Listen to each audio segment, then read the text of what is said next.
आखिरकार वही हुआ जिसका अंदेशा द सूत्र ने 3 दिन पहले 28 जनवरी को ही जता दिया था।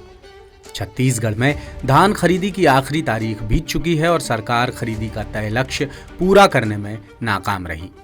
करीब 2 लाख किसान अपनी उपज नहीं बेच पाए।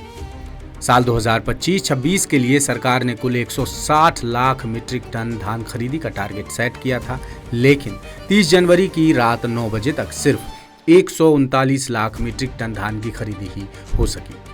ये आंकड़ा पिछले साल के मुकाबले करीब 10 लाख मीट्रिक टन कम है। 2024-25 में कुल 149 लाख मीट्रिक टन धान की खरीदी की गई थी। इस सत्र में 15 नवंबर 2025 से 30 जनवरी 2026 तक 3,100 रुपए प्रति क्विंटल की दर से 2,740 धान उपार्जन केंद्रों के जरिए खरीदी शुरू की गई थी, जिसके लिए कुल 27,41,116 किसानों ने रजिस्ट्रेशन कराया था और इनमें से भी करीब 2 लाख किसान धान नहीं बेच पाए।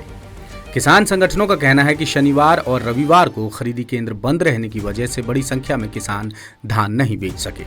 वहीं 15 जनवरी से ऑनलाइन और ऑफलाइन टोकन की व्यवस्था भी बंद कर दी गई थी, जिससे करीब 2,85,000 किसानों का टोकन ही नहीं बन पाया, जिनमें से करीब 1,90,000 छोटे किसान टोकन मिलने का इंतजार ही करते रह गए।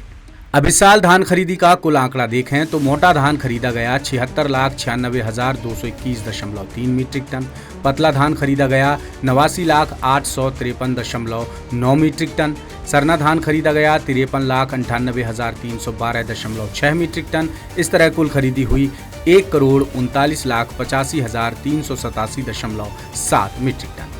इधर जशपुर जिले में अंतिम दिन धान बेचने के लिए किसानों ने मंडियों में रात गुजारी। ट्रैक्टर और पिकअप में धान लेकर पहुंचे किसानों ने समय पर तुलाई सुनिश्चित करने के लिए रात भर इंतजार किया।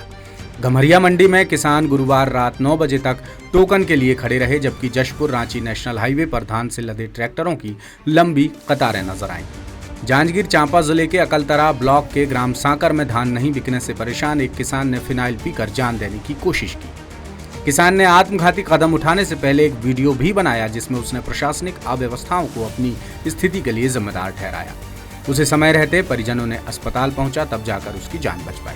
इन तमाम अव्यवस्थाओं पर किसान संगठन खासे नाराज हैं। उन्होंने धान खरीदी की तारीख बढ़ाने की मांग की है और कहा है कि यदि जल्द समाधान नहीं हुआ तो वो सारा धान लेकर कलेक्टोरेट कार्यालय पहुंचेंगे, घेराव करेंगे और सरकार के खिलाफ विरोध प्रदर्शन करेंगे। लेटेस्ट,